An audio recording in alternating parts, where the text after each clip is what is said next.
Hi, and welcome to another episode. It's lovely to be back. Let's talk about self neglect. Now, some people have asked me why I use that term in the book.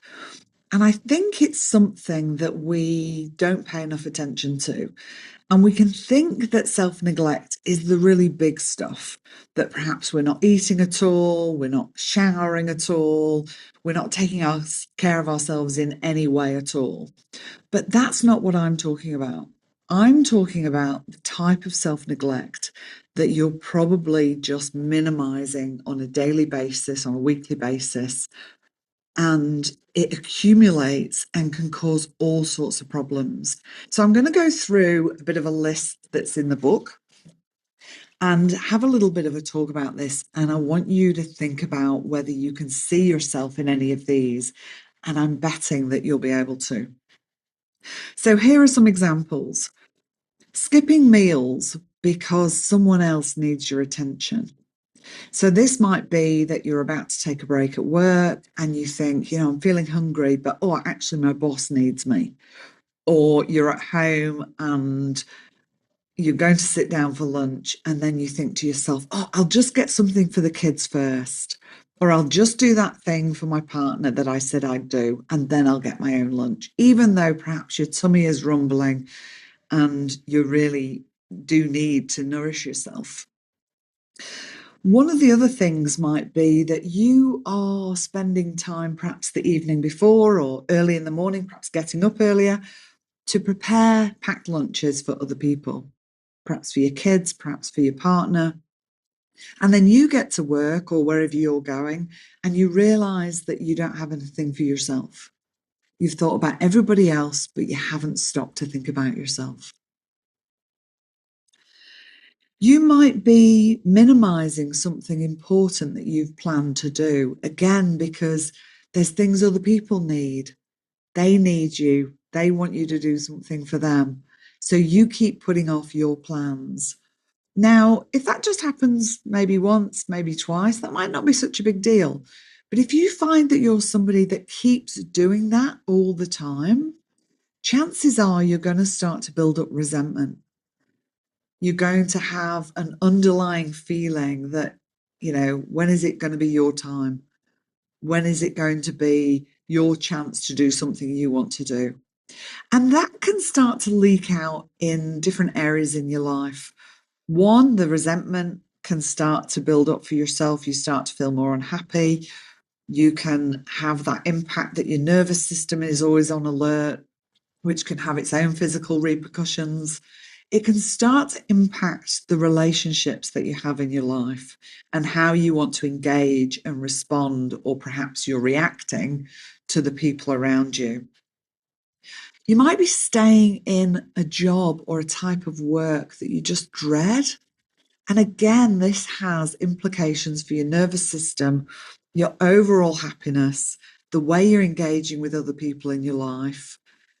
And it just doesn't leave you feeling happy or fulfilled. And that's not to say we have to feel happy and fulfilled all the time, but perhaps you're never feeling that.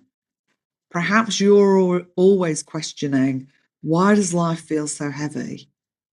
Why do I never feel happy? Why is it that I'm always so busy doing everything for everyone else and not for myself? You might be in a relationship with somebody who treats you in a way that is not okay. I have my own history of being in a relationship with domestic violence. And despite the training I'd had in that, I still ended up in that relationship. And I'm really grateful that I had the support and resources to get out of that relationship early. Now, I understand that not everybody does,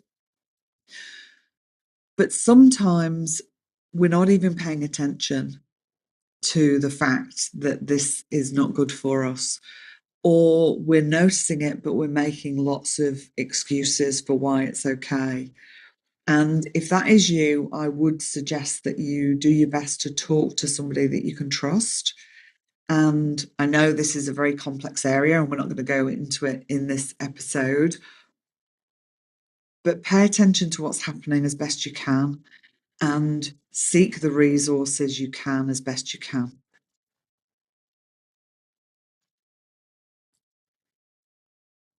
You might spend year upon year pushing back your dreams of starting your own business or changing your career or traveling or whatever it might be.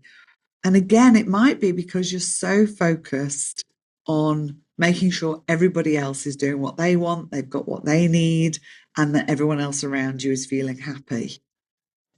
And there can be lots of different reasons for why you're doing that. In my book, I give you opportunities to reflect on some of these questions, to kind of ask yourself, what is it about my own history that leads me to putting other people first?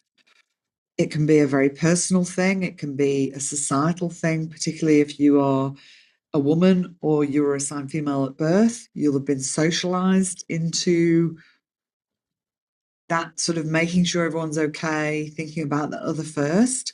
I want you to start thinking about what is it that you need? What is it that you want? And what have you been putting off?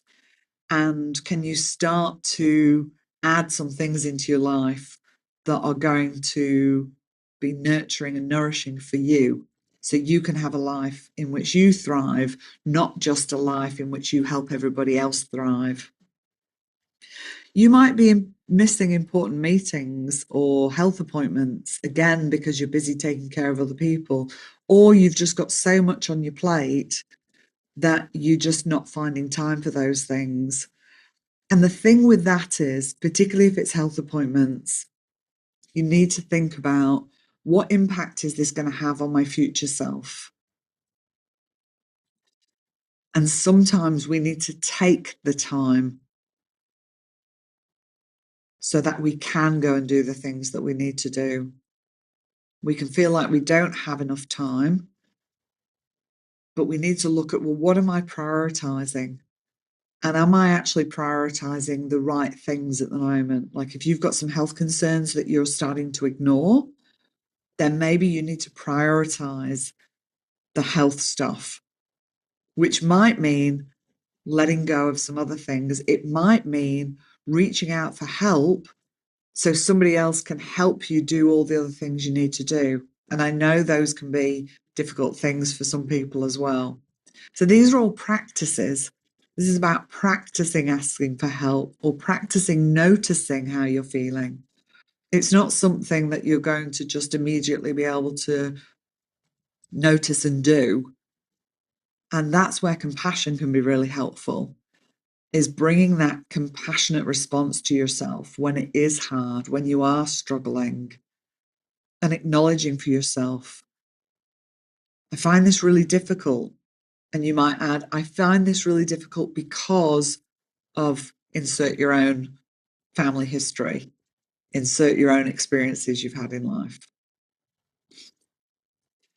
And I know that I can practice and that with time, this may get easier. Now, I'm not saying it will always be easy, but it may get easier with practice. So, thinking about if any of those feel familiar, are there anything that you are doing that you know is kind of neglecting your own needs and wants? These are just a few examples that I have included in the book, and that's not the full list. But there may be things that you're already aware of that you are doing that perhaps aren't in your best interest, and that you could start to think about, how can I do this differently? So whilst I am looking after the things in my life and the people in my life, I'm not neglecting myself.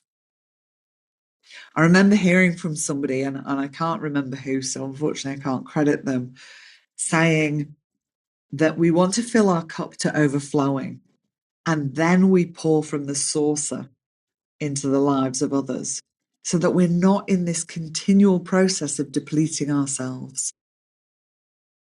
It's so important to take care of yourself. You matter. Your health and well-being matters. And your future self is relying on you to take care of your present self so that they can be thriving as well. I hope you've found this short episode helpful. I'll be back again in another fortnight with a guest episode. one that you'll really want to tune into. In the meantime, go well and go gently with yourself. Bye.